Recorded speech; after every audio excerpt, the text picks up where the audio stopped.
தேவ மனிதன் அப்படின்ற ஸ்டேஜுக்கு வரதுக்கு முன்னாடி இன்னொரு 4 விதமான வளர்ச்சி இருக்கு. தேவ மனிதன் அப்படின்றது பேசி வளர்ச்சி. இதுக்கப்புறம் என்ன அப்படின்னு சொன்னா தேவ சாயல் தான். அது ஆண்டவருடைய வருகை அப்படின்றது தான் தெரியும். நம்முடைய ஸ்டேட்டஸ் அன்னைக்கு வெளியிடும்.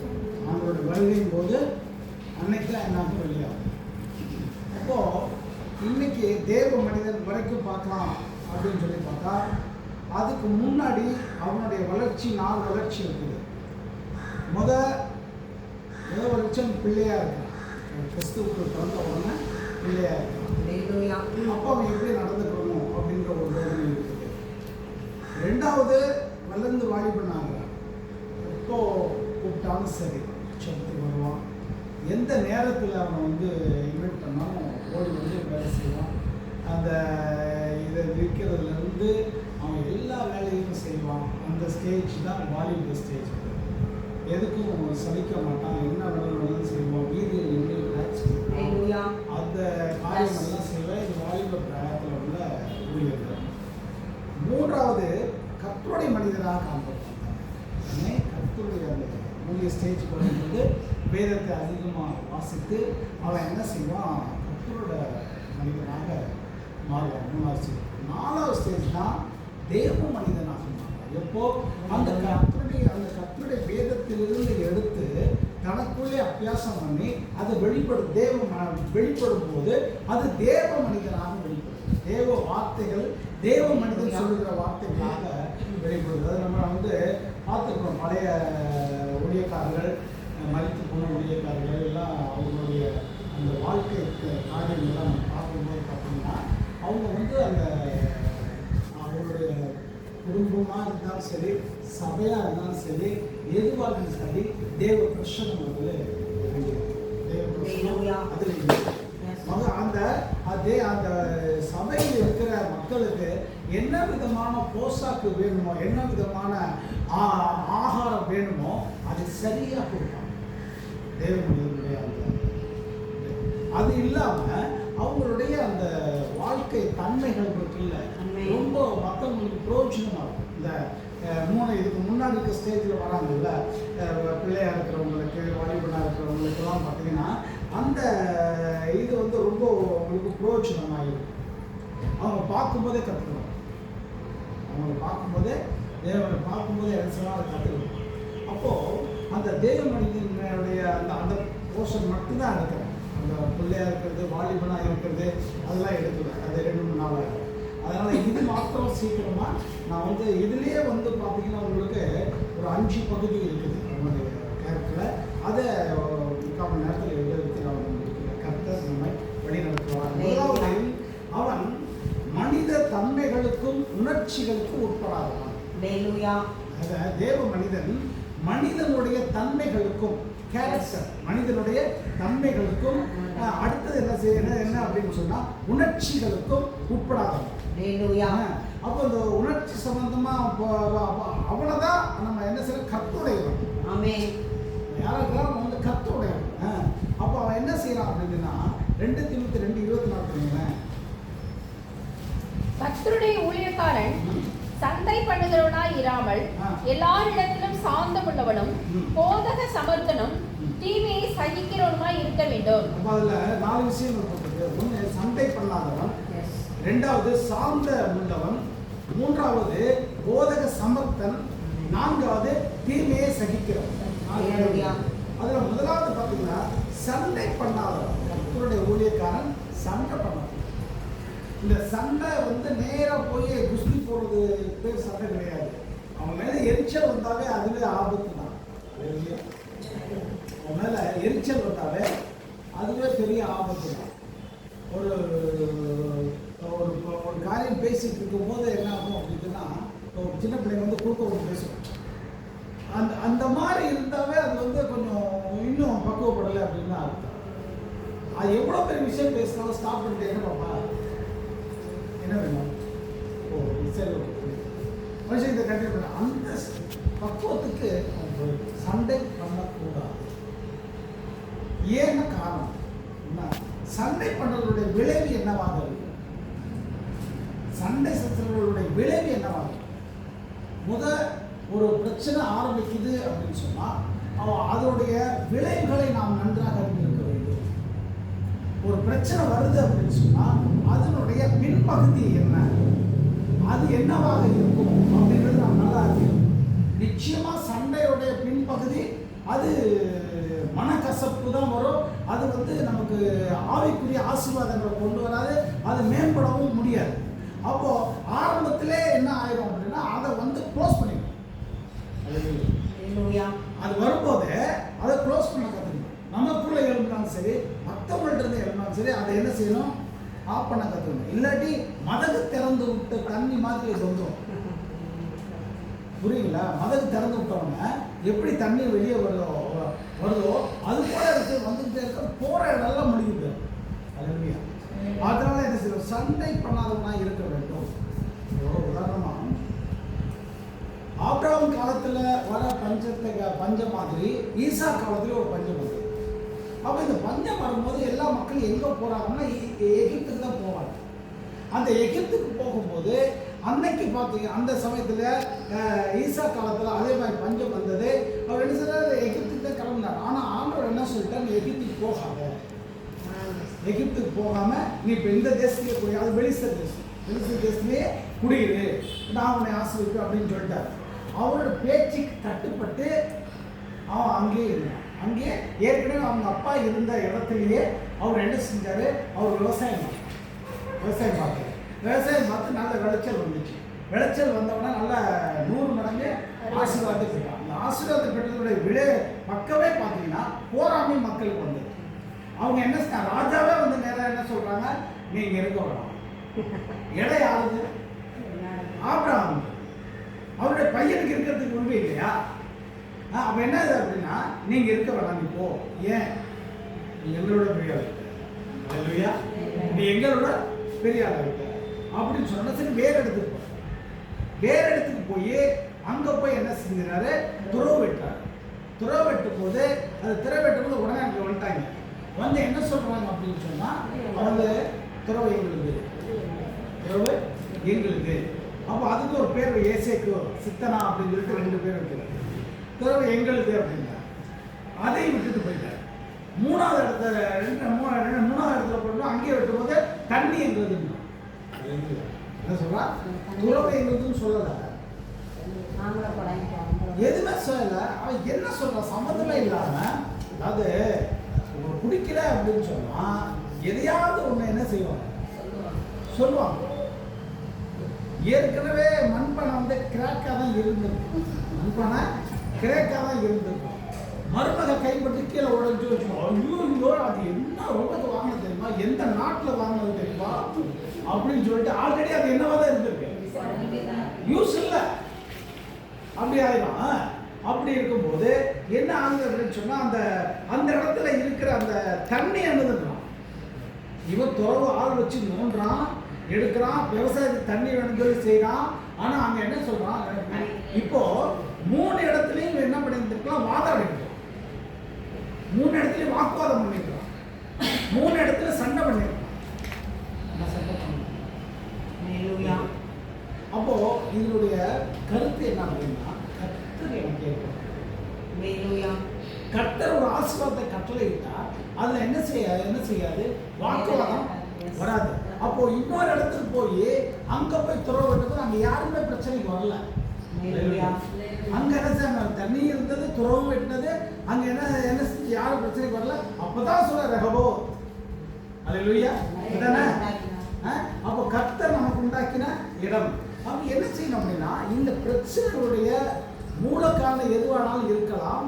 ஆனால் நாம பேசாம இருந்துட்டோம் அப்படின்னா கர்த்தர்ட்ட போன மாதிரி இருக்கும். அல்லேலூயா. ஒரு பிரச்சனையை ஆஃப் பண்றதுக்கோ அல்லது இந்த பிரச்சனையை நம்ம இது பண்ணாம இருக்கிறதுக்கு காரணம் என்ன அப்படின்னா, அது கர்த்தர்ட்ட போயிடும். சண்டை பண்ணக்கூடாது, அதனுடைய விளைவுகள் சரி. அன்னைக்கு வரைக்கும் சரி, கீழ் மட்டத்தில் இருக்க சண்டையா இருந்தாலும் சரி, மேல் மட்டத்தில் இருக்க சண்டையா இருந்தாலும் சரி, எதுவாக இருந்தாலும் அது என்னவாக முடியும் அப்படின்னு சொன்னா அது கசப்புல தான் முடியும், நஷ்டத்தில் தான் முடியும். அல்லேலூயா. அதாவது ஆரம்பிக்கிறதுக்கு முன்னாடியே அதை என்ன செய்யணும் கேட்கணும். ஒன்று. ரெண்டாவது பார்த்தீங்கன்னா எல்லா இடத்துலையும் சாந்தம் உள்ளவன், பிடிச்சவன் பிடிக்காதவன், தெரிஞ்சவன் தெரியாதவன், ஏன்னா எனக்கு ரொம்ப பழக்கமானவன், எனக்கு உதவி செஞ்சவன், எனக்கு அவன் நல்ல யூஸ்ஃபுல்லாக இருக்கிறான், எனக்கு பிரயோஜனமாக இருக்கிறான், எனக்கு ஒரு எவ்வளோ உதவி பண்ணியிருக்கிறான், அவன் மட்டும் சாந்த குணமாக இருக்கிறதுன்னு கிடையாது. என்னுடைய விரோதிக்கிட்டையும் நான் சாந்தமாக இருக்கேன். என்னுடைய விரோதிகிட்டையும் சாந்தமாக இருக்கேன். ரொம்ப அமைதியாக இருக்க வேண்டியது அவசியம். அவன் சாந்தம் உள்ளவன். யாரை குறித்து சொன்னான்னு கேட்ட மோசேயை குறித்து சொன்னான். எங்கும் உண்மை உள்ளவன், சாந்தம் உள்ளவன், என் வீட்டில் உண்மை உள்ளவன் என்று சொன்னார். அப்போ அந்த சாந்த குணம் நமக்குள்ள இருக்கிறது தெரிஞ்சிருக்கணும். நம்ம பற்றி என்னை பற்றி எனக்கு தூரமாக இருக்கிற இடத்துல இவர் இப்படி பண்ணிட்டாருங்க அப்படின்னு சொல்லும்போது அப்படி இருக்காத பண்ண மாட்டாருன்றது அவங்க சொல்லணும். அல்லேலூயா. புரியுதுங்களா? அப்போ என்னுடைய நிலைமை என்ன, என்னுடைய காரியம் என்ன அப்படின்றது அவங்க சொல்லணும். அப்படி சாந்தம் உள்ளவர்கள் கிறிஸ்தவங்க அப்படின்னா என்ன சொல்லுவாங்க? சண்டைக்கு போகலாம், பொய் சொல்லலாம், பொய் சொல்லலாம் அப்படின்ற ஒரு பேச்சு வழக்கம், நடைமுறை வழக்கமே ஒரு காலத்தில் இருந்தது. ஒரு காலத்தில் இருந்தது. இன்னைக்கு ஜெயிலுக்கு போகிறவெல்லாம் சாம்சனாக, ஜெயிலுக்கு போகிறவெல்லாம் யோசிப்பாங்க, ஜெயிலுக்கு போகிறவங்க சிஎம் சேர்க்கிறாங்க. ஸோ இப்படிப்பட்ட ஆட்கள் இன்னைக்கு எதாவது இருக்கிறாங்க. எப்படி மாறுறது? ரெண்டு தப்பு நடக்குது. ஒன்று, பைபிள் படிக்க சொல்லிக் கொடுக்கு, பைபிள் படிக்க சொல்லிக் கொடுக்கு. பைபிள் படிங்கன்னு அவங்களுடைய சர்ச்சோ இல்லை அவங்களுடைய ஏதோ சொல்லிக் கொடுக்கும். ரெண்டாவது என்ன அப்படின்னா, பைபிள் படிக்கணும் அப்படின்னு சொல்லி கொடுத்தவங்களும் சொல்லி கொடுத்ததை கேட்டவங்களும் பைபிள் சரியாக படிக்கணும், பைபிள் சரியாக படிக்கணும். விசுவாசியாக இருக்கிறவங்களும் பெரும்பாலான பைபிள் படிக்கணும். சும்மா பேருக்கு இந்த பிள்ளைங்க போய் படிச்சியா, பைபிள் படிச்சேன்னா என்ன படிச்ச, சங்கீதம் ஒன்று இப்படிதான் படிக்கிறாங்க. அந்த டைமுக்காக என்னாவது படிக்கிறாங்க. இவ்வளோதான் ஒழிய இன்னும் ராஜாக்கள் புஸ்தகம் ஏன் எழுதுனது, நாளாகம புஸ்தகம் ஏன் எழுதுனது, தீர்க்கதரிசிகள் எந்த காலகட்டத்தில் இருந்தாங்க, தீர்க்கதரிசிகள் வர வேண்டிய அவசியம் என்ன, எந்த தீர்க்கதரிசி யூதால இருந்தா, எந்த தீர்க்கதரிசி சமாரியாவில் இருந்தா, எந்த தீர்க்கதரிசி எந்த புரஜாதிட்டு இருந்தா அப்படின்றது, புரஜாதி மக்கள்கிட்ட எந்த தீர்க்கதரிசி போனா அப்படின்றது பெரும்பாலும் விசுவாசிகளுக்கு தெரியும். அல்லேலூயா, அல்லேலூயா. இப்போ இந்த பைபிள் படிக்கும் போதுதான் நமக்குள்ளே சாந்தம் உருவாகும். சாந்தத்துடைய மொழியாக்கம் என்ன அப்படின்னா அமைதி. அப்போ இதோட இந்த சாந்தம் உருவாகிறதுக்கு பிரதானமான காரணம் எது அப்படின்னா பைபிள் வாசிக்கணும். பைபிள் வாசிக்க ஒரு குடும்பத்தில் சண்டை வந்துருச்சு, நான் அடிக்கடி சொல்லுவேன், குடும்பத்தில் சண்டை வந்துருச்சு அப்படின்னு சொன்னால் பேசாமல் நீங்கள் பாட்டி பைபிள் எடுத்து வரும் போயிட்டா பத்தியா, பைபிள் போயிட்டா பத்தியா அப்படின்னு சொல்லுவோம். சொல்லிட்டு போகிறாங்க, அமைதியாயிட்டா, அதோட சரி, அதோட அமைதியாயிடும். அதுக்கப்புறம் எனக்கு குடும்பத்திலே சண்டை வராது, மனசுக்குள்ளே அந்த குழப்பம் இருக்குது. இதில் இன்னொரு விஷயம் இருக்குல்ல, மெடிக்கல் ரீதியாக சொன்னால் ஒரு சங்கத்துடைய உருவாக்குதல், இந்த சங்கத்துடைய உருவானது அந்த உருவாகி சண்டை முடிஞ்சு அதுக்கப்புறம் என்னாத 3 மணி நேரம் 4 மணி நேரம் அந்த ப்ரெஷர் அப்படியே இருக்கு. புரியுங்களா? சாந்தத்தை கொடுக்கிறது தேவனுடைய வார்த்தை தான். தேவனுடைய ராஜ்யம் புசிப்பு கொடுக்கணும். இந்த புசிப்பு கொடுக்கணும் எல்லாத்தையும் அடங்கும். அது நீதியும் சமாதானமும் பரிசுத்தாவியான சந்தோஷம். அப்போ இந்த சந்தோஷத்தை நம்ம அதான் பேசி சொல்றாரு. அதனால எழுதுட்டா சந்தோஷமா இருக்கு, மறுபடியும் சந்தோஷமா அப்படிங்கிறாரு. அப்போ அந்த சாந்த குணமுள்ளவனா இருக்கணும். அடுத்தது போதக சமர்த்தனா இருக்க வேண்டும். எப்போ யார் எதை கேட்டாலும் அவர்களுக்கு போதகம் மட்டும் கிடையாது, அது சமர்த்தனா இருக்கும். புரியுதுங்களா? அதாவது கல்விமான நாவை எனக்கு கொடுத்துருங்க, படிக்காதவங்க கூட பிரசங்கம் பண்ணுவாங்க. புரியுதுங்களா? கல்விமான நாவை என்ன செய்யறாரு? கர்த்தர் கொடுக்குறாரு. அப்போ அந்த கல்விமான நாவை என்ன செய்யணும்? சாமர்த்தியமா பேசணும். சாமர்த்தியம் பார்த்தீங்கன்னா சமர்த்தமா பேசணும். சாமர்த்தியன்றது வேற ஒரு தப்பிக்கிறதுக்காக சாமர்த்தியம் பேசி தப்பிச்சிட்டாரு அப்படின்னு சொல்லுவாங்க. தப்பிக்கிறதுக்காக கிடையாது, அவனை பிடிக்கிறதுக்காக பேசணும். அவனை பிடிக்கிறதுக்காக பேசணும். இப்போ நம்மள்ட்ட எல்லாருமே என்ன செய்யறாங்க அப்படின்னு சொன்னா, அதாவது இவனுக்கு ஆதாமுடைய பசங்க பொண்ணு எங்க இருந்து வந்து சொல்லுங்க.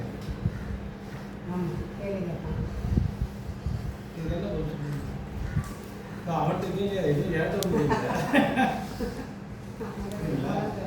அப்போ அந்த காலகட்டத்தை நம்ம என்ன செய்யணும் நினைக்கிறோம்.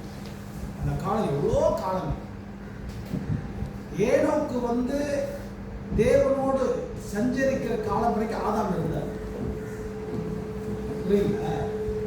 நீங்க அந்த எடுத்து ஏதோடைய அந்த வருஷம் இதெல்லாம் பார்த்தீங்கன்னா அது ஏனோக்கு வரைக்குமே அவர் என்ன செய்யறாரு? இருக்காரு. அவரை பார்த்து ஏனோக்கு என்ன செய்ய தேவனோட சஞ்சரிக்கிறார். ரொம்ப கொஞ்ச காலம் வாழ்ந்தது யார் அப்படின்னு சொன்னா ஏனோக்கு 300 வருஷம். அவரும் ரொம்ப காலம் வாழ்ந்தார். ரொம்ப காலம் வாழ்ந்தார். அப்போ அவரை பார்த்து அவர் என்ன ஆதாம் தேவனோட பேசினார். நிச்சயமா அந்த பிரசன்ஸ்ல இருப்பார்.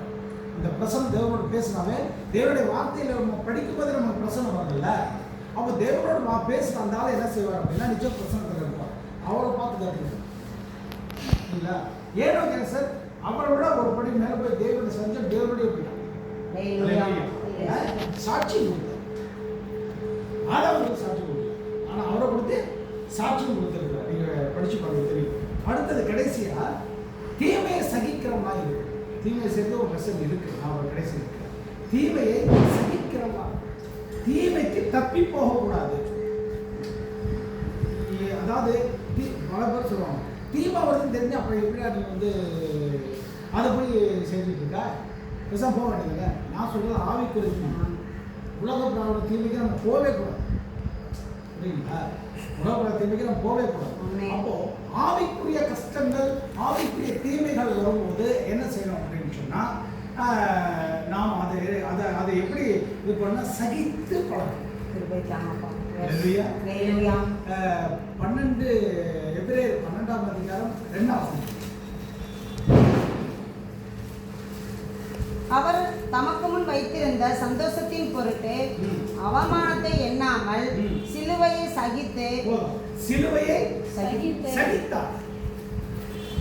அதை வந்து எஸ்கேப் ஆகி போயிடலாம். புரியுதுங்களா? சிலுவையை அனுமதித்தார். வாழ்க்கையில சிலுவையை சுமந்தார். அந்த கஷ்டங்களை சகித்தார். அல்லேலூயா.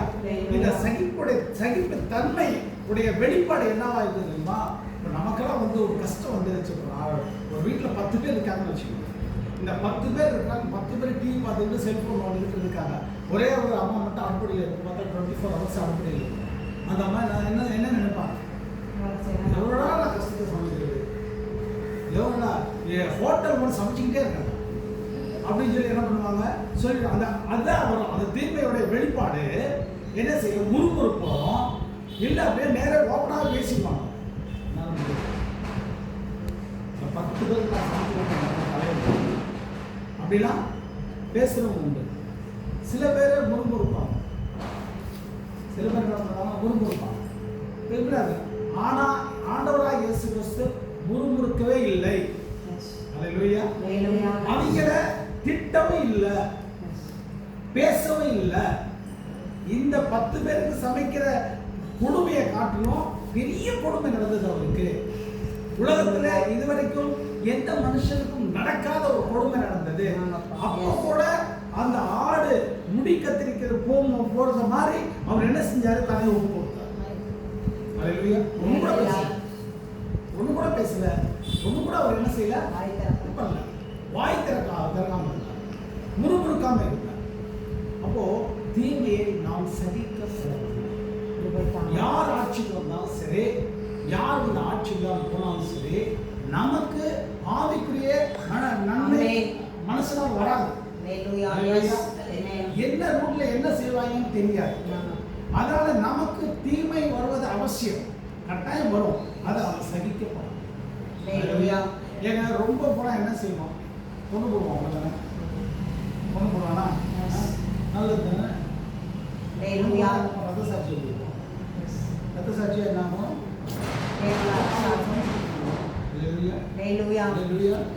அப்போ தீமையை சகிக்கணும். இப்போ இதுல ஆதியாகமத்தில் நம்ம எடுக்க வேண்டாம். அதுக்கு நம்ம நிதானத்தில் ஆபிரகாமோட மந்தை மேய்ப்பதற்கும் லோத்தோட மந்தை மேய்ப்பதற்கும் வாக்குவாதம் உண்டாகும். இப்போ வாக்குவாதம் உண்டானவங்க ஆபிரகாமுடைய அந்த அதை வந்து எப்படி மேற்கொள்ளலாம் அப்படின்னு சொன்னா, முதல் சொன்னார் நாம் ஒரு சகோதரர், அதை உணர்த்தினார். சகோதரர் சொன்ன இன்னொரு பாயிண்ட் என்ன அப்படின்னா, சுற்றி இருக்கிறவங்க வேறு மக்கள், புறஜாதி மக்கள் இருக்கிறாங்க. அவங்க முன்னாடி கர்த்தர் நம்மை ஆசீர்வாதமா வச்சிருக்கிறார். நீ உனக்கு நல்ல ஆடு மாடுகளை எல்லாத்தையும் வசதி வாய்ப்புகளை கொடுத்துருக்கிறாரு, எனக்கு எல்லாத்தையும் கொடுத்துருக்கிறாரு. ஸோ எந்த குறையும் இல்லை. நாம் ரெண்டு பேரும் சண்டை போட்டுக்கிட்டா பக்கத்து வீட்டுக்காரங்க என்ன செய்வாங்க? என்ன செய்வாங்க? அப்பா கிறிஸ்தவன்னு சொல்றாங்க. எப்போ 24 hours சண்டை நடந்துக்கிட்டு அப்படின்னு சொல்லுவாங்க. அந்த மாதிரி என்ன ஆகுது அப்படின்னா, அப்படி ஆயிடக்கூடாது. அதனால சகோதரன் உணர்த்தினாரு. ரெண்டாவது என்ன செஞ்சாரு அப்படின்னு சொன்னா, அவருக்கு சொன்னாரு, நீ எந்த பக்கம் போறியோ நான் அதுக்கு ஆப்போசிட்டா அவனுக்கு தான் சுதந்திரத்தை கொடுக்குறேன். அவன் அன்னைக்கு என்ன தீர்மானம் எடுத்திருக்கணும் தெரியுங்களா? லோத்து, அப்பா நான் எங்க போ, இவ்வளவு காலம் நான் உணர்வு நீங்க தான் என்னை கூட்டி போறீங்க. இவ்வளவு நாளாச்சு, இவ்வளவு நாளாச்சு நான் உங்களோட இருந்து எனக்கு எல்லா விதமான ஆசீர்வாதங்களும் உங்க மூலியமா தான் வந்துச்சு. அப்படின்னு இப்போ எங்கே அனுப்புறீங்க அப்படின்னு சொல்லி அன்னைக்கு ஆபிரகாமோட இணைஞ்சிருந்தான் அப்படின்னு சொன்னா, லோத்து அந்த இது மோவாப் அம்மோன் சந்ததி உருவாகி இருக்காது. ஒரு தாறுமாறான சந்ததி என்ன செய்யாது, உருவாகி இருக்காது.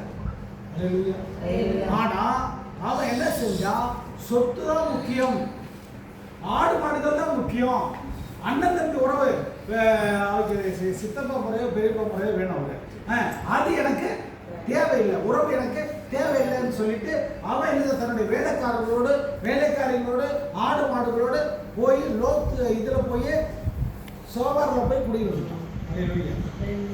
அதுக்கப்புறம் நமக்கு அந்த காரியம் இப்போ இது எவ்வளவு பெரிய சண்டையை உருவாக்க வேண்டியதை எப்படி சரி செய்யணும்?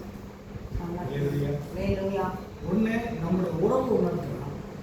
ரெண்டாவது ஃபர்ஸ்ட் ப்ரிஃபரன்ஸ் அவங்களுக்கு. நீங்க இப்போ இவன் இருந்துட்டு நான் இங்கிட்டு போறேன் நீ இங்கிட்டு போ கொடுக்குறோம், அதெல்லாம் முடியாது, நான் தான் இங்கிட்டு போட்டேன் அப்படி வந்துருக்கும்ல. அப்ப என்ன ஆகுது அப்படின்னா, நீ எங்கிட்ட போறீங்க நேரம் ஆப்போசிட். ஏன்னா என்னை ஆசீர்வதிக்கிறவங்க என்னோட இருக்கிறாங்க. அப்ப உடனே ஆபிரகாமுக்கு ஒரு ஆசீர்வாதம் வருது. என்ன தெரியுங்களா? நீ கிழக்கு மேற்கு தெற்கு எங்க வேணாலும் நடந்து திரி, உன் கால் பதிக்கிற தேசம் உனக்கு நான் தருவேன். எங்க வேணாலும் போப்பா, அதை ஆசீர்வதிப்பேன். சில தீமைகளை, அதாவது ஆண்டவருடைய பிரசன்னத்தையும் ஆண்டவருடைய மனுஷனுடைய காரியங்களையும் அறியாமல் ஒருத்தன் இருப்பான். ஆனால் அவன் இருக்கிற வரைக்கும் சில ஆசீர்வாதங்கள் வராது. அதான் அங்க வெளிப்படுது. இதுக்கு முன்னாடி கொடுக்க முடியுது. இதுக்கு முன்னாடி ஆபிரகாம் கொடுக்கலாம்ல, நீ எங்க வேணா போன அவனை ஆசீர்வதிப்பீங்க. சில விஷயங்கள் இருக்கு, அது கழட்டி வரும். இது எதை குறிக்கிறது அப்படின்னா, ஒரு மனிதரையோ ஒரு நபரையோ குறிக்கல, நமக்குள்ள இருக்கிற சில குணாலட்சணங்களை குறிக்கிறது. சிலருடைய பாவம் பின்தொடர்ந்து வரும், சிலருடைய பாவம் பின்தொடர்ந்து வரும், சிலருடைய பாவம் முந்திக்கொள்ளும், நியாயத்திற்கு முந்திக்கொள்ளும். அல்லேலூயா. இந்த பின்தொடர்ந்து பாவம் வந்துகிட்டே இருக்கணும். எப்படி ஆசீர்வாதம் தருவாரு? புரியுதுங்களா? இதை ஆவிக்குரிய ஆகும்.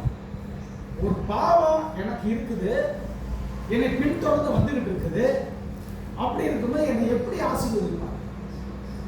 உன் பேர் என்னன்னு கேட்கிறாங்கல்ல அவர்கிட்ட, யாக்கோபு உன் பேர் என்ன?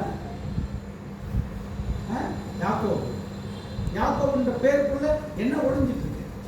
எத்தனை நாள் ஒழிஞ்சிட்டு இருக்குல்ல. அப்ப அது வேணாம், இனிமே உனக்கு இஸ்ரேல் அப்படின்னு. இந்த மாதிரி ஒரு பாவம் என்ன, அந்த அந்த யாக்கோபு அவருடைய ஈசாவுடைய வீட்டில இருந்து போய் அங்க மாங்காய் வீட்டுல போய் 20 வருஷம் இருக்கிற வரைக்கும் அவருடைய அந்த ஸ்டைல் பாருங்க, ஒரு நாள் கூட தேவ சமூகத்துக்கு போனது கிடையாது. இங்கே பெத்தேலில் என்ன செய்யறாரு, படுத்திருந்த இடத்தை வானத்தை பூமி ஏறி இருக்கிறத பார்த்துட்டு ஆஹா இது தேவனுடைய தங்க ஸ்தலம் அப்படின்னு சொல்லிட்டு அவ்வளோ ஆவிக்குரிய மனுஷனா இருந்துட்டு இன்னைக்கு என்ன செய்யறாரு அப்படின்னா அங்க போய் 20 வருஷம் ஒண்ணுமே கிடையாது. ஒரு மனுஷன் ஆசீர்வதிக்கப்பட்டாங்கன்னா அங்க எழுது, தேவ மனுஷன் ஆசீர்வதிக்கப்பட்டாங்க எழுது. நான் என்ன சொல்லாம ஏன் சொல்றேன் அப்படின்னா படிச்சுக்கணும். அப்போ கிடையாது தீமையை சகிக்கிறோமா இருக்கு. இது முதல் போர்ஷன். அடுத்த ரெண்டாவது பகுதி என்ன அப்படின்னா 2 தீமோத்தேயு 2:15. நீ வெட்கப்படாத ஊழியக்காரனாயும் சத்திய வசனத்தை நிதானமாய் பகுத்து போதிக்கிறவனாயும் உன்னை தேவனுக்கு முன்பாக உத்தமனாக நிறுத்தும்படி ஜாக்கிரதையாயிரு. அப்போ ரெண்டாவது முழுவதும் ஒப்பு கொடுத்தவன். இதுல என்ன செய்யணும், ஊழியம் செய்ய ஒரு நாளும் வெட்கப்படக்கூடாது. அதாவது தென்கொரியா நாட்டில் எல்லாம் பார்த்தீங்கன்னா ரொம்ப ஒரு அசுத்தமான ஏரியாக்கள் ஜாஸ்தி, ரொம்ப ஏழைகள் நிறைந்த பகுதி ஜாஸ்தி. இப்படியெல்லாம் அந்த வடகொரியோ தென்கொரியா அந்த பகுதியை, அந்த நீக்ரோஸ் இருக்கிற பகுதியை பார்த்தீங்கன்னா அவங்களும் ரொம்ப கல்ச்சரை மதிக்கிறது கிடையாது. முஸ்லீம் இருக்கிறாங்க, கிறிஸ்தவங்களும் இருக்கிறாங்க, அந்த நாட்டில் இருக்கிற மதத்தை சார்ந்தவங்களும் இருக்கிறாங்க. இப்படியெல்லாம் இருக்கிறவங்க ரொம்ப மோசமான நிலையிலே இருக்கிறாங்க. அப்போ நம்ம என்ன செய்யக்கூடாது, இந்த மாதிரி இடத்துக்குள்ள நம்ம போகணுமா அப்படின்றத நான் நினைக்கக்கூடாது. எந்த இடத்துலையும் சரி நான் என்ன செய்யணும், அங்க ஒரு ஆத்மா ஒருவேளை கர்த்தருக்காக காணாப்பா, அங்க ஒரு ஆத்மா தேவனுடைய வார்த்தைக்காக ஏங்கிட்டு இருப்பான். ஒரு அந்த ஒரு சமாதானம் உள்ள வார்த்தை எங்க இருந்தாலும் எனக்குள்ள வராதா? உலகத்தில் இருக்கிற எதுல சமாதானம் இருக்காது. தேவனுடைய வார்த்தைக்கு ஈடாக இணையாக இந்த உலகத்துல எதுவுமே கிடையாது. அப்ப இந்த வார்த்தை என்ன செய்யாது அப்படின்னா ஒரு நாளும் சமாதானத்தை கொடுக்காது. ஒரு நாளும் உலகத்தில் இருக்க வார்த்தைகள் சமாதானத்தை கொடுக்காது. இவன் சொல்லலாம் வாழ்க வளப்பட அப்படின்னு சொல்லலாம், நீ நல்லா இருப்ப அப்படின்னு சொல்லலாம், இதெல்லாம் ஆசீர்வாதம் வராது. புரியுதுங்களா? தேவனாகிய கர்த்தர் ஆசீர்வதிப்பாரா, என் தேவனாகிய கர்த்தர் ஆசீர்வதிப்பார் அப்படின்னு சொல்லுங்க. இங்க இருந்து பிரச்சனை அங்க போய் இங்க இருந்து பிரச்சனை போய், ஏன்னா வழிபோக்கன் என்ன செய்யறது இல்ல, தேவனுடைய ஆசீர்வாதத்தை சொல்ல முடியாது. ஏன்னா தேவ பிரசனம் அவனுக்குள்ள இல்ல, தேவ ஆவியாளர் அவனுக்குள்ள இல்ல. அப்ப இது என்ன, தேவ வார்த்தையை தேவ மனிதனாக நாங்கள் சொல்லும் போது அந்த வார்த்தை போய் அங்க கிரியை நடக்கும், கிரியை ஏற்படுத்தும். ஒரு ஆளு ரட்சிக்கப்பட்டவன் அந்த ஊரே ரட்சிக்கும். ஊர் கிராமத்துல 1965-70 ஒரு பெரியவர் ஒருத்தர் ரட்சிக்கப்பட்டாரு. ரட்சிக்கப்பட்டு அவர் வந்து கொஞ்ச நாள் இருந்தார். அவர் ஊர்ல இருந்து அவருக்கு அவரை விரட்டி விட்டாங்க. இந்த பாஸ்ட் பசங்களாம் இங்கே வரக்கூடாது. பாஸ்ட் பசங்கன்னா ஃபாதர் பசங்கன்னா இங்கே வரக்கூடாது, அஞ்சு வரக்கூடாது அப்படின்னு சொல்லி அதில் இவர் என்ன பண்ண, அவர் ரட்சிக்கப்பட்டவர் யார் தெரியுமா, கோயில் பூசாரி. மாமா அவர் என்ன பண்ணுறாரு, கோயில் பூசாரியாக இருந்த மனுஷன் ரட்சிக்கப்பட்டார். திருவிழா நடக்கும்போது என்ன ஆகும் அப்படின்னு சொன்னால், அவர் வந்து இந்த பெரிய இதெல்லாம் ஊதிட்டு வருவாங்கல்ல, எக்காலெல்லாம் ஊதிட்டு வருவாங்கல்ல, அப்படி ஊதிட்டு வரும்போது இவரை அந்த பூசாரிய அந்த இது வச்சு தப்படிச்சு கூட்டிட்டு போகணும் இதுக்கு கோயிலுக்கு கூட்டிட்டு. ஆனா அவர் என்ன பண்றாரு, நான் செய்ய மாட்டேன், நான் எதை இன்னும் போக மாட்டேன், நான் கிறிஸ்தவனா மாறிட்டேன் அப்படின்னு சொல்லிட்டேன். அதனுடைய விலை என்னாச்சு? அவங்க அப்பா, அச்சிப்பட்டவருடைய அப்பா துண்டு தலையில போட்டு போச்சுடா, என் ஊர் என்னுடைய மானமே போச்சு, என் குடும்பமானம் போச்சு, எல்லாம் போச்சு அப்படின்னு சொல்லிட்டு துண்டு போட்டு போயிட்டார். அவங்கள கர்த்தர் சில ஆசீர்வதிச்சு அப்புறம் ரொம்ப நாள் இருந்து இப்போ சமீபத்தில் தான் அவங்க வந்து போனாங்க. காரைக்குடியில் வருஷம் கழிச்சுட்டு. ஆக என்னன்னா, எந்த இடத்துலையும் ஆண்டவருடைய வார்த்தை நம்ம சொல்ற வரைக்கும் தான் தாமதம். அப்புறம் அது என்ன செஞ்சிடும்? கிரியை செய்ய ஆரம்பிச்சு.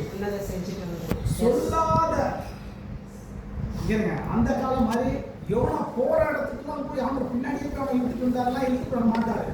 நீ போறியா போடு, எளிய போறேன்னா போன்றாரு. புரியுதுங்களா? எளிய என்ன செஞ்சாரு? நான் ஒன்றும் சரியான ஆள் இல்லாதவரை நான் போராடுறேன்னா போன்றாரு. எவ்வளோ அவங்க சொல்ல பின்னாடி போய் இழுத்துட்டு வர்றாரு. எவனா திமிழ வாய்ப்புல போயிட்டு திருப்பி வர முடியுமா? அந்த ஆள்ல எதுக்கு வந்தான்? அந்த வார்த்தை போய் சொல்லு. அதாவது 3 நாள் பிரயாணம் இந்த பட்டணத்துல 1.5 நாள் தான் சொன்னான். சொல்லிட்டு மலை மேல உட்காந்து எப்படியா அழி இந்த ஊர் பார்க்கலாம் அப்படின்னு சொல்லி உட்காந்துருக்கணும். ஆனா கர்த்தர் என்ன செஞ்சாரு? ஆசீர்வாதத்தை கட்டளையிட்டார். அந்த ஊர் மக்கள் முழுமையாக ரட்சிக்கப்பட்டாங்க. ஒரு வார்த்தை ஏன் அது நம்மளா இருக்கும்? ஏன் அதை நம்மளா இருக்க கூடாது? ஏன் அதை கர்த்தர் நம்மளை பயன்படுத்த மாட்டார்? ஏன் பயன்படுத்த மாட்டார்? கர்த்தருடைய கை குறி இருக்கா? இல்ல கர்த்தருடைய கிரியைகள் குறி இருக்கா? இல்ல. அன்னைக்கு இருந்து அதேதான் இன்னைக்கு இருக்குது. ஆனா செய்யறோமா? இந்த பிரச்சனையே ஏகப்பட்ட பிரச்சனை. எங்கப்பட்ட பிரச்சனைய ஏகப்பட்ட பிரச்சனையா என்ன செய்து தெரியாம கடுமா இருக்குது. எங்களுக்கு கொடுத்திருக்கிற சேர்ந்தா பரவாயில்ல தோணுது. தேவ மனுஷன் எப்பயுமே என்ன செய்யணும்? வெட்கப்படாத. ரெண்டாவது, வசனத்தை நிதானமாய் பகுத்து போதிக்கும். ஒரு சப்ஜெக்ட் எடுக்கிறோம் அப்படின்னு சொன்னா அந்த சப்ஜெக்டுக்கும் நான் சொல்ற காரியத்துக்கும் கரெக்டா இருக்கா அதை பகுத்து வகுத்து போதிக்கும். நீங்க கறிக்கடைக்கு போயிருக்கீங்க. கறிக்கடைக்கு போயிருக்கீங்க. அந்த கறி கேட்டோம்னா அவங்க தெரியும் இவருக்கு என்ன சொல்லிட்டு அவருக்கு கடைக்காரருக்கு என்ன வண்டியில் அங்கே போய் எடுத்துக்கிறோம். தனித்தனியாக நல்லியலுக்கு தனியாக இல்லை, நல்லியலுக்கு தனியாக இவருக்கு இதான் தெரியும் தனித்தனியாக வச்சுருக்கோம். அப்படியே அது அவங்க ஸ்கூலில் போய் படித்து பட்டம் வந்த மாதிரி கட் பண்ணுவாங்க. அந்த பீஸை கட் பண்ணும்போது அவ்வளோ நேக்காக கட் பண்ணுவோம், அவ்வளோ சூப்பராக கட் பண்ணுவோம். அவன் வெட்டும் போதே அவன் நமக்கு ஆசையாக இருக்கும். அவ்வளோ நல்லா கட் பண்ணி ஆசையாக பேக் பண்ணி கொடுப்போம். புரியுங்களா? கொஞ்சம் கூட வேஸ்டேஜ் ஆகாமல் கரெக்டாக கட் பண்ணி அவனை சார் பேக் பண்ணி சார் ரெடியா அப்படின்னு அதை ஸ்பீடாகவும் செய்வான், அந்த நேரத்திலையும் செய்வான், சரியாகவும் செய்வான். அது மாதிரி வசனத்தை என்ன செய்யணும்? முடிச்சு அதை வகுத்து இதுக்கு நேர் ஆதாரம் எங்க இருக்கு? இப்போ சொல்ற ஜோடு இல்லாம இராது அப்படின்னு சொல்லியிருக்காங்க. இல்லாம இருக்காது அப்படி. அப்ப ஜோடு இருக்கலாம் எங்க இருக்கணும் அப்படின்னா ராஜாக்கள் 17ஆம் அதிகாரத்துல எளிய தீர்க்கதரிசி சொல்றாரு என்னன்னா மழை பெய்யாது இருக்கும் அப்படின்னு சொல்றாரு. இந்நாட்களிலே மழை பெய்யாது இருக்கும் அப்படின்னு சொல்றாரு. சரி, எவ்வளவு நாள் பெய்யாது இருக்கு என்னன்னு அவர் சொல்லல. அது எங்க சொல்றாங்கன்னா யாக்கோபுல சொல்றாரு. எளியா நம்மை போல பாடுள்ள மனிதனாக இருந்தான். அவன் தேவ சமூகத்திலே நல்ல ஜெபம் பண்ணி என்ன 3 மாசமும் 6 மாசம் மழை இல்லை. ஜோடு இருக்கா? 3 வருஷமும் 6 மாசமும் மழை இல்லாமல் இருக்கும் அப்படின்னு அங்க இருக்கா? விட அங்க இருக்கு. இப்போ இதை நம்ம கண்டுபிடிச்சு தேடி எடுத்து அதை என்ன செய்ய எழுது. அதை மக்கள் சொல்லணும், போதிக்கணும். போதிக்கிறதுல சங்கீதத்தில் ஒரு சிக்ஷித்து போதிக்கணும் அப்படின்னு சொல்லி ஒரு வார்த்தை வந்து சங்கீதம். சிக்ஷித்து போதிக்க வேண்டியது அவசியம். அப்போ அந்த சிக்ஷை இருக்கணும். அதோடு கூட என்ன செய்யணும் அப்படின்னா வகுத்த வசனங்கள் இருக்கணும். வகுத்த வசனங்கள் இருக்கணும். அது மக்கள் பிரயோஜனமா அல்லேலூயா. ஒரு சபைக்கு என்ன செய்தி வேணும், ஒரு சபைக்கு என்ன விதமான காரியம் வேணும் அப்படின்னு சொல்லிட்டு நாம் என்ன ஆண்டவர்கிட்ட கேட்டு பெற்றுக்கொண்டு அதை சொல்ல வேண்டிய அவசியம். அல்லேலூயா. அப்படி சொல்லும் போது என்ன ஆகுது அப்படின்னா அவங்க அந்த வாரம் முழுசும் அதை மறக்க மாட்டாங்க. அந்த வாரம் முழுசும் அதை மறக்க மாட்டாங்க. அல்லேலூயா. அடுத்தது அதுல தேவனுக்கு முன்பாக, இதுதான் ரொம்ப முக்கியமானது, தன்னை தேவனுக்கு முன்பாக உத்தமனாய் என்ன செய்யணும், நிறுத்த ஜாக்கிரதையா இருக்கும். அப்ப என்ன அர்த்தம்? ஜாக்கிரதையா இருக்குன்னா என்ன அர்த்தம்? நான் தேவனுக்கு முன்பாக உத்தமமா நிக்க கூடாதபடிக்கு தடைகள் உண்டாகும். அல்லேலூயா. நீங்க நல்லா பார்த்துருப்பீங்க, நீங்க ஜெபிக்கணும் ஒரு டைம் ஒதுக்கணும். அந்த ஜெபிக்கணும் டைம் ஒதுக்கும் போது என்ன ஆகுது? ஜெபிக்க கூடாதபடிக்கு தடைகள் வரும். இப்போ அதுக்கு தான் என்ன சொல்றாரு? ஜாக்கிரதையா இருக்கு. எப்படின்னா ஆண்டவர் வந்து என்ன சொல்ற, ஆபிரகாம் என்ன சொல்றாரு அப்படின்னா, உன் மகனை கொண்டு வந்து என்ன செய்ய வழி. அது சொல்லும் போது ரொம்ப அருமையா இருக்கு. சோதரன் அப்படின்னு சொல்லிட்டு ஒரு 4-5 லிஸ்ட் போட்டுருக்காரு. அப்போ அதை அப்படிலாம் சொல்லிட்டு அப்படி கூட பலியிட அப்படிலாம் சொன்னாரு. இவ்வளவு உயர்வா அவனை பத்தி ஈசாக்கு பேசிட்டு அவனை கொண்டு பலியிடு அப்படின்னு சொல்லி சொன்ன உடனே நாளைக்கு தான் கிளம்பணும். ஆனா இன்னைக்கே விறகு விட்டு அழைக்கப்படும். ஜாக்கிரதை.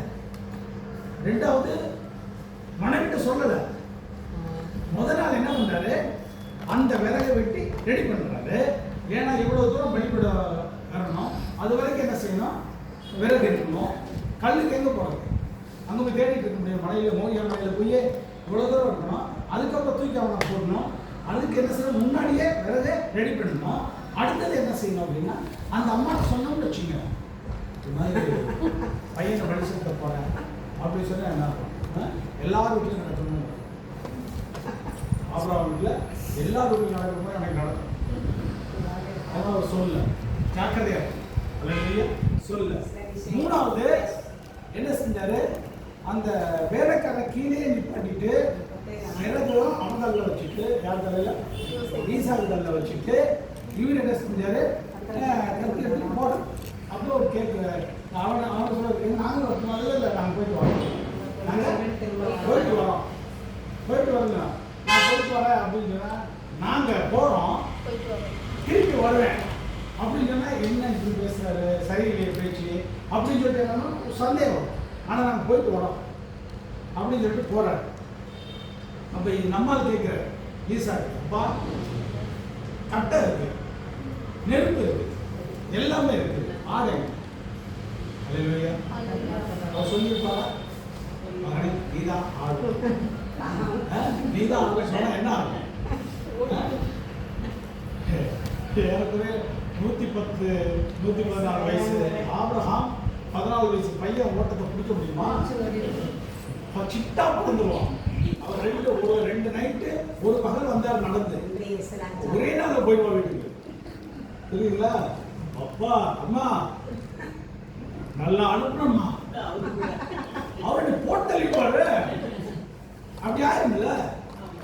சொல்லு, கர்த்தர் தனக்கு உண்டான பலியை பார்த்துக் கொள்வார் அப்படின்னு சொல்லிட்டு அந்த பலிபீடத்துல தூக்கி அவன் படைக்கும் போதுதான் நினைச்சிருப்பான், அப்பா ஆடு நானா, ஆடு நானா, நீதான் பலிபீடத்துக்கு போகிறதுக்கு, தேவ சமூகத்துக்கு போகிறதுக்கு நாம் ஜாக்கிரதை உள்ளதா இருக்கும். நல்லா கேட்டுக்குங்க. அந்த சமயத்துல தான் கறி வறுக்கிறதுக்கு உண்டான ஆர்டர், கறி வறுக்கிறதுக்கு உண்டான ஆர்டர். அந்த சமயத்துல தான் விருந்தாளி வந்து உட்காந்துக்குவோம். நம்ம ஜெபிக்கிற சமயத்துல விருந்தாளி வந்து உட்காந்துக்குவோம். நம்ம என்ன செய்ய முடியும்? என்ன செய்ய முடியும்? இந்த போனா சொல்ல முடியும்?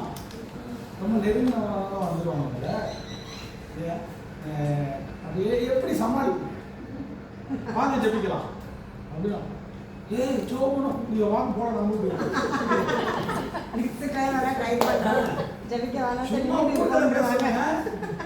அவங்க நல்லா இருக்காங்களா, இவங்க அடுத்த விஷயம் தெரியுமா உனக்கு? இப்படிலாம் பேசுவாங்க, நல்லா பேசுவாங்க. ஆனா ஜெபிக்கலாம் அப்படின்னும் போது ஐயோ நான் சொல்ல மறந்துட்டேன், அது ஒரு இது இருக்கு, புக் பண்ணி வச்சிருக்கேன், அது வரணும் அப்படின்னு சொல்லி அந்த 5 நிமிஷம் காலி ஆயிடுவாங்க.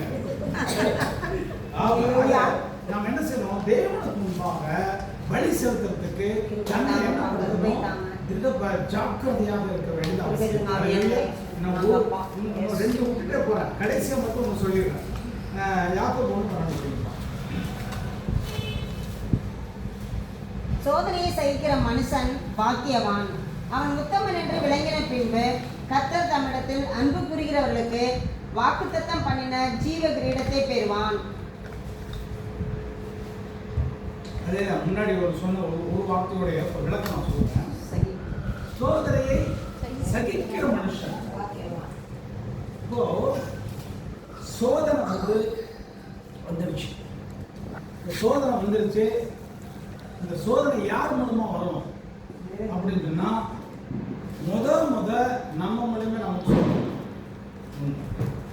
2வது பிசாசு மூலமா சோதனை. 3வது ஆண்டவராகிய இயேசு கிறிஸ்து மூலமா வரும். அதுக்கு பேர் சிக்ஷை, சோதனை கிடையாது. ஏன்னா அவர் கொள்ளாதனால் சோதிக்கிறவன் கிடையாது, சோதிக்கப்படுபவரும் கிடையாது. அதனால அவர் என்ன செய்யறோம்னா அது சிக்ஷையாக எண்ணணும். அது பழைய ஏராளமான உதாரணங்கள் இருக்கு. உன்னை நீ அறிஞ்சிக்கிறதுக்காக சோதனை வருது, நீ யாரும் தெரிஞ்சுக்கிறதுக்காக சோதனை வருது, நீ உன்னை தெரிஞ்சுக்க, நான் யாரும் தெரிஞ்சுக்க, இப்படி இருந்தால் சோதனை வருது அப்படின்னு சொல்லி சொல்லப்பட்டிருக்கு. ஆனா இந்த சோதனையை ஆவிக்குரிய சோதனை மட்டும் தான் பேசுறேன். மட்டும் சொல்ல உலகத்திலே உங்களுக்கு உபத்திரம் உண்டு, ஆனா ஜெயிச்சிருக்கேன். எதுக்கு சொல்றாரு? சொல்ல வேண்டிய அவசியம் என்ன? நல்லா கேட்டுங்க. உலகத்திலே உங்களுக்கு உபத்திரம் உண்டு, இடம் கொள்ளுங்கள், உலகத்தினா இப்ப சோதனை வந்துருச்சு. சோதனை வந்த உடனே எந்த எக்யூப்மெண்ட் உங்களுக்கு தேவை? யார் மாதிரி அந்த சோதனையை நீங்க மேற்கொள்ளணும், அததான் அவர் சொல்றாரு. புரியுதுங்களா? அததான் அவர் சொல்லி தராரு. திருடன் கொள், உலகத்துல ஜெயிச்சிருக்கேன் அப்படின்னா என்ன அர்த்தம்? உலகத்தை நான் ஜெயிச்சிருக்கேன், அப்ப என்னுடைய ஃபார்முலாவை நீ ஃபாலோ பண்ண. நான் என்ன மாதிரியான ஒரு காரியத்தை நான் செஞ்சனோ அதை நீ செஞ்சா ஜெயிச்சு. அப்ப என்ன ஃபார்முலா ஃபாலோ பண்ணாரு அப்படின்னா அது அதான் 12 ஏப்ரல் சோதனையை சகிக்கிறது 12 அவர் தமக்கு முன் வைத்திருந்த சந்தோஷத்தின் பொருட்டு அவமானத்தை எண்ணாமல் சிலுவையை சகித்து தேவனுடைய சிங்காசனத்தில் வலது பார்சத்தில் வீற்றிருக்கிறார். சோதனையை என்ன பண்ணாரு? சகித்தார். இந்த சோதனையை மேற்கொள்வதற்கு ஒரே வழிதான் வச்சிருக்கிறார், சகிப்புத்தன்மை அவசியம். நமக்கெல்லாம் அப்படி இருக்காது. இல்ல சில குடும்பங்கள்ல வீட்டுக்கார ரட்சிக்கிறாங்க, தண்ணி அடிக்கிறவனா இருப்பான். எப்படி சகிப்பாங்க? அந்த குடும்பத்துல எப்படி என்ன மாதிரி சொல்ல, அதாவது பெரிய பணக்காரங்க அவங்க தண்ணி அடிப்பான், ஆனா அவன் அங்க போய் அடிக்க மாட்டான். வீட்டுல வாங்கிட்டு வந்து வச்சு அவன் என்ன செய்வான்? எனக்கு தெரிஞ்ச பேங்க் மேனேஜர் ஒருத்தர் கேரளா என்ன செஞ்சாரு, கொடுத்து நல்லா ஆள் பார்த்தா நல்லா டிப்டாப்பாக அழகா மம்முட்டி மாதிரி இருப்பாங்க. அந்த மாதிரி ஆள் திடீர்னு பார்த்தா ஒரு நாள் எனக்கு கடைக்கும் நிப்பாட்டும் அப்படின்னா, ஏன் நீ கடையில் போய் நிப்பாட்டணும் அப்படின்னா, இல்லை வீட்டில் யாரும் இல்லை, அவர் தான் அவங்க அப்பார்ட்மெண்ட் வாடகை இருக்காங்க, எனக்கு இது போட்டால் தான் தூக்கம் வரும் அப்படின்னு நல்லா துண்மையா அப்படின்ட்டு. இப்போ என்ன ஆகுது அப்படின்னா, எதுக்கு அடிங்க அப்போ பணக்காரன் பஸ்ஸில் இருக்க பார்க்கறது நல்லா மேனேஜர் லெவலில் இருக்கு, அவனே இதுக்கு என்ன செஞ்சான் அடிங்க. அப்போ நான் சொல்கிறேன், நல்லா சின்ன பிள்ளைங்க அப்படின்னு சொல்கிறேன். அவனுக்கு அப்பயாவது உடஞ்சி போயிடணும். ஒரு ஆட்டோக்காரன் பழக்கம் இல்லைன்னா நம்ம மேனேஜர் பஸ்ஸை குடிச்சிட்டு இருக்க மாட்டோம் அப்படின்னு. இல்லை நான் ரொம்ப குடிக்கிறது இல்லை, ஏன் கொஞ்சம் தெரியாம ஏன் கொஞ்சம் அதுக்கு 2 பொருளை சேர்த்து சாப்பிடும். எல்லா இடத்துலையும் இருக்குது.